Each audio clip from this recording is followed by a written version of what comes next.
The true picture of the past flits by. The past can be seized only as an image which flashes up at the instant when it can be recognized and is never seen again. Walter Benjamin. Welcome to this week's episode of Warfare, Advancement, and Revisionism. My name is Preston Floyd, and as always, I'm your host. I'd like to thank everyone for tuning in this week and listening to the episode. I have been, pretty pleased with the reception to the bonus episode. I know it's kind of a niche novel, but it seems like it's been, fairly well received, especially on YouTube. But, so thank you all for tuning in on that. But before we return to our regular focus and subject for this season, I do have some feedback I wanted to go over, and it was one that I had kind of thought that would come up based on our last regular episode, and it's one I kind of like. As soon as I recorded it, I was like, I probably could have done that better. So it was questions I had about photo-semantic interpretation of Zhejiang, and I'm not surprised by that at all. I'm not a linguist, and I probably focus too much on trying to explain the theory very poorly, quite frankly, in my opinion, and not just breaking down the specific theory regarding the name clearer. So I'm going to try and be a bit clearer and more focused. So, the characters combined for the Zhe River province were water, shui, and fold, zhe. The semantic part of the translation is shui. This is the essence of the combined character water, liquid, river. The phonetic character is zhe. This means that the sound that should be made when speaking it. So the original Old Yue word for the river probably sounded extremely close to zhe, or at least it sounded close to the Chinese people that were hearing and then adapting it at that time. So that they probably thought that the Yue were saying a word close to their word zhe, which meant fold. So, however, as the old Yue language is extinct, it's impossible to truly know for sure. So I hope that explanation's a little clearer. And I do thank you guys for bearing with me, and I hope I didn't kind of screw up that episode for you. So, sorry I got lost in explaining the theory and not just talking about the name. Now, let's go ahead and continue to our new material. And we're shifting from what is now southern China, and we're going to begin being focused on the early populations that would make up the primary foundations of Chinese civilization. Now, for most of the 19th and early to mid 20th century, the most popular ideas and theories about the development of agriculture and cities and civilization was that they arose in one place and spread from there. Though there were always those who contended that this probably happened in like one or two areas around the same time frame. But even those people in favor of a more widespread origin contended that there were probably only 2 or 3 sites or cultures in the origin points that then spread out, taking their knowledge and skills with them. Now, as we have seen in our prior episodes, this idea is being tested more and more as well. With older, more widespread sites and cultures showing incipient agricultural practices, various different types of proto-animal domestication, different skills that would be involved in tool making, that kind of thing. And Chinese history seemed to follow the traditional view more closely than other places.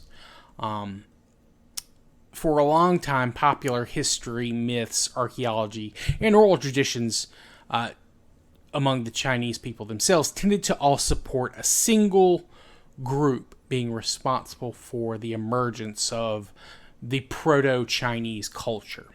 However, as the Chinese government has gotten over their rabid and virulent hate of their dynastic past and wanting to establish and promote a kind of national exceptionalism, not to mention, reestablishing a unifying national idea that goes beyond mere politics, they've begun to support more and more archaeological digs in their country. And this has illuminated more and more of China's history and prehistory. And also, while doing this, has complicated their traditional narrative of the latter. So we see a number of disparate groups spread in and around China's two largest river systems, and see a number of distinct Neolithic groups begin to emerge. Now, when talking about these groups, I will be using the term culture, which just know that this is a material designation. What the connection or disconnection from peoples occupying the same sites from one century to the next is impossible to truly say, much less what their relations may have been with contemporary neighbors. All that can really be said is that the tools found with these peoples were developed and adapted to help them survive in, a very hostile world and environment.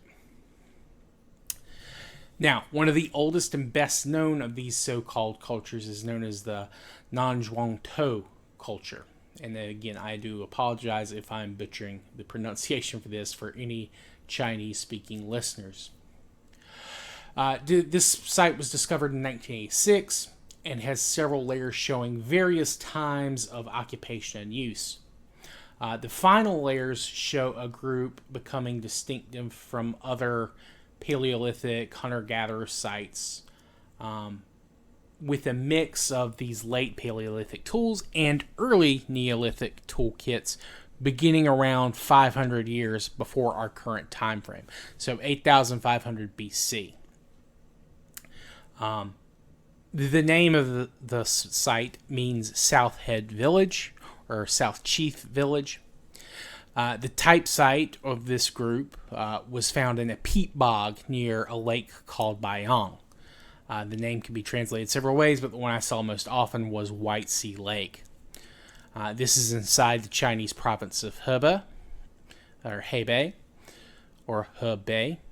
Its name has the Chinese character for the character He, which is used in Huanghe, which is the Yellow River, and Bei, which means north. So, the province means north of the Yellow River. So, very simple translation. Now, this culture had domesticated dogs, and they had them very early. I mentioned that the last layer of occupation, starting around 8,500 BC, there was a period around 10,000 to around, I believe, 9,000, where there were, just hunter-gatherers there, and those people appeared to have dogs, or at least to have hunted wild canids at the very least.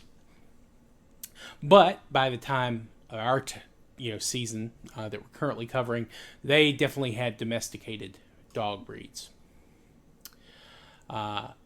This culture also harvested wild millet, and they had pottery, which again arose in East Asia very, very early on, as we've talked about last couple of episodes, and of course in the last season that we were here as well. And these pots were useful for cooking. Nuts were still a major part of the diet for any people living in this region, and a lot of those nuts have tannins, which if you eat a large amount of, are going to poison you. So boiling these nuts helps diminish and remove the tannins from them, so that makes them much safer to eat. Not to mention that cooking food helps, with digestion. You use less energy, it's healthier, and gives you more beneficial nutrients. So that probably helped people in this area very early on. Let's see, where are we in my notes? Now the millet here is listed in some places as being domesticated strains, but I also read more sources calling it wild or semi-domesticated. And it's not easy to tell because most of what has been found were remnants of processed kernels ground with these large stone grinders, a flat surface, and then they had another smaller flat rock that they would kind of run over the kernels that were on, these larger flat stones.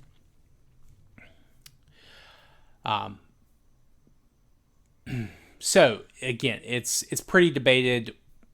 Is this wild? Is this domestic?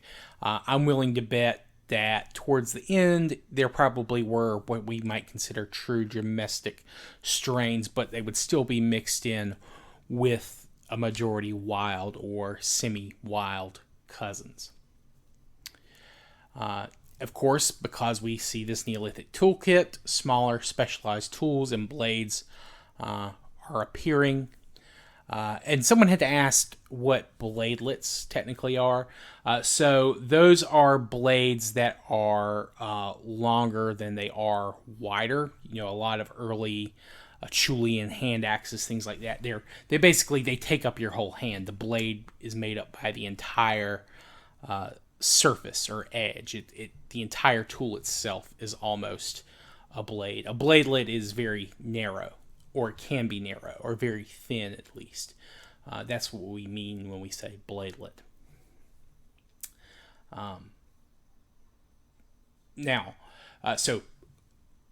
But these are not just stone tools that we see being made into bladelets. There are also bone and antler as well. Wild deer, very important part of the diet at this point in time in East Asia. Having an antler tool was probably something that someone was very proud of, because you probably had to hunt the deer to obtain the antler. Another thing that has been found here is charcoal. Now, I don't recall mentioning charcoal before, but humans obviously have been making it for a very long time, and I just lumped it into fuel for fire and material, things like that. I've mentioned, fire being a very essential element of human survival, and, I think people can generally figure out what can be set on fire. But charcoal, of course, is something that I think the earliest example of that we have is around 30,000 years ago. And that's, of course, just the only physical example. It was probably used in cave paintings. Of course, anything that uses dark black was probably made with charcoal, and I think that has been proven in a number of places, though some places there is, of course, no way to tell for sure. But so how long exactly we've been making charcoal is impossible to say, but I think it's probably close to almost our entire history, if not our entire history. And as I said, charcoal can be made from a lot of different material in a lot of different ways. And one of those ways is to, kind of burn it and process it from peat from bogs. So this may be why this site was chosen for use. It's an ectone. It's near water sources, but it's also close to other areas with more variety, plains, forests, which were probably much more widespread at this point. And I'll go more into that later. So, this being an excellent source of peat to make charcoal, this might have been something they were trading, for nearby groups, for, other materials, perhaps stone a little bit further to the north or the west. Now, another factor is how sedentary this culture truly was is hard to say. But we do begin to see more formalized burial practices and an increased number of them, which is something that is generally seen in other regions as sedentarism spreads. Now, this site lasts until about 7700 BC, so 7700 BC, BCE. So, good chunk of the start of our timeline, about 300 years. And after that, this is a permanent abandonment. I had mentioned before, we have evidence from earlier layers that there were people, they were between 10,000 to 9,000, 9,200, something like that. And then there were even older groups using it before that. About 1,200 years, generally speaking, in each phase. But again, after 7,700, it's abandoned completely. It's never used. Now, why it was permanently deserted, it's very hard to say for sure. But I think it's most likely a mix of environmental and geographic changes. This part of China, and indeed a lot of the land north of the Yangtze River, was going through like massive climatic shifts. You have, I think, basically until the end of the Younger Dryas, as far north as modern Beijing, which it's higher up than you might expect on the longitude type map grid, but it's still fairly warm, at least these days. But at this point of time, it may have been buried under a permafrost. And after the Younger Dryas ended, that's there's evidence of wild swings of precipitation levels. So, meaning that middle and northern China probably saw shifts between swamplands, forests, and grasslands, all expanding wildly from century to century. Overtaking each other. Sometimes the swamplands taking up more space. Sometimes the forest overcoming the grasslands, and then the grasslands replacing the forest, vice versa. So this is something that's going on probably until around 7,000 BCE before it begins to stabilize. And even then, it probably wouldn't even reach close to like the modern climate until after 6,000 BC. So right at the end of our episode. Now, this wasn't a major issue to the south and the places we talked about in the last couple of episodes. The worst that region saw that it might have been 3 to 5 degrees cooler on average than it is today. But that still puts the region in the tropical or subtropical range they're in today. So the environment would still be very similar to what it is now. Of course, you're also going to see rising sea levels, getting very close to what they are in the modern day. So this is also, causing or exacerbating, these other difficulties. And of course, these are affecting kind of the inflows of the Yangtze and the Huanghe, and the Huanghe, or the Yellow River, is known as China's sorrow for frequently and violently changing course. The Yangtze also shares this trait to some extent, though I think it is much less frequent. That does not mean that it is any safer or easier to control or live at that point in time.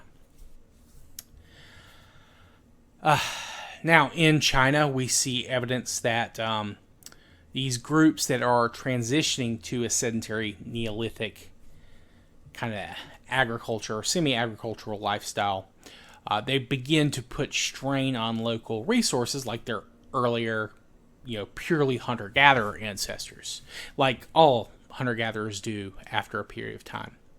But what these groups in China appeared to have been doing is that they were sending small bands further and further away to areas with the resources that they were lacking, while a bulk of their population concentrated on tending wild or semi-wild domesticated plants, making sure they grew again quicker.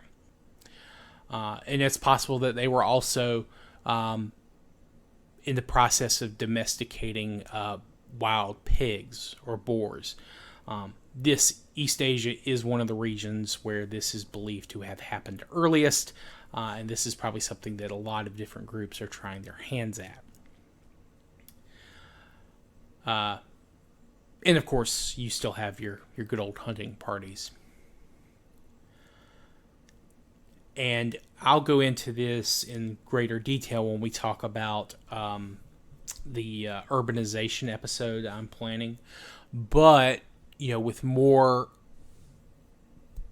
a higher percentage of your group or your band or your tribe or your family being sedentary for longer, this, of course, gives women the opportunity, or at least, if not the opportunity, then at least make it more conducive for them to give birth more often.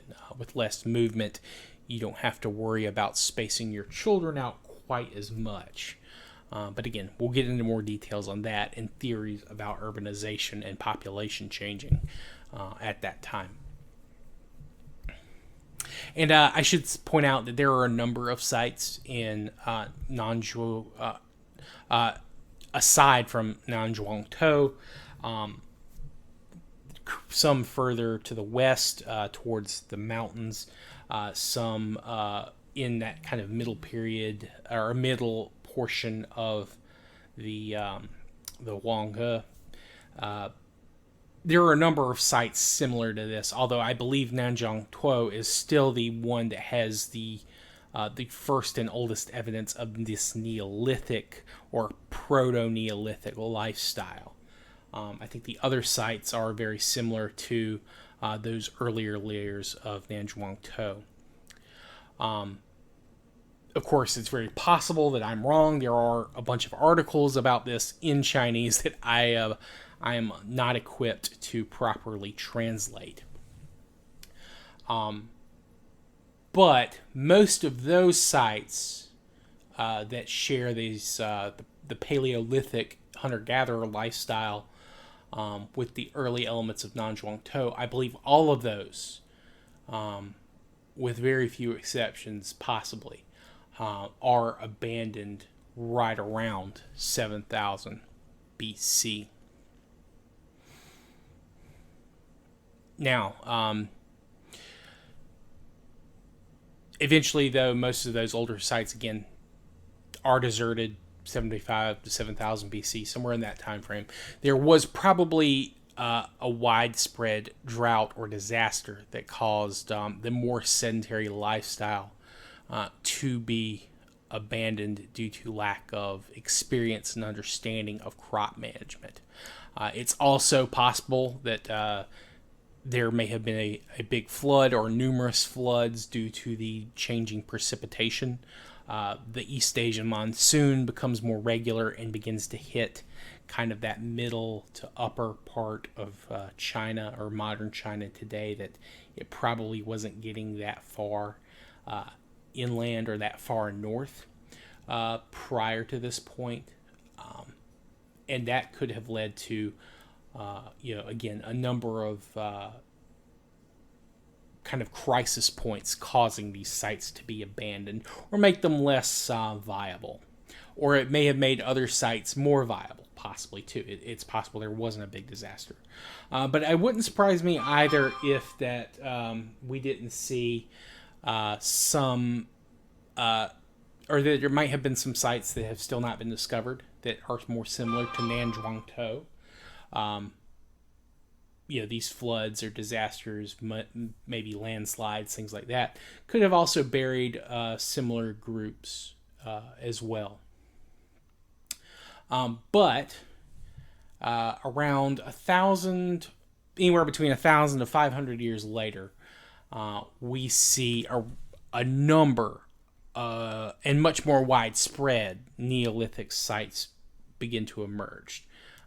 They occupy both the upper and middle parts of the Yellow and the Yangtze River. And I think what we'll do is probably go over that in the next episode. I think, let's check. Yeah, it's been about 25 minutes. I think this is a solid length.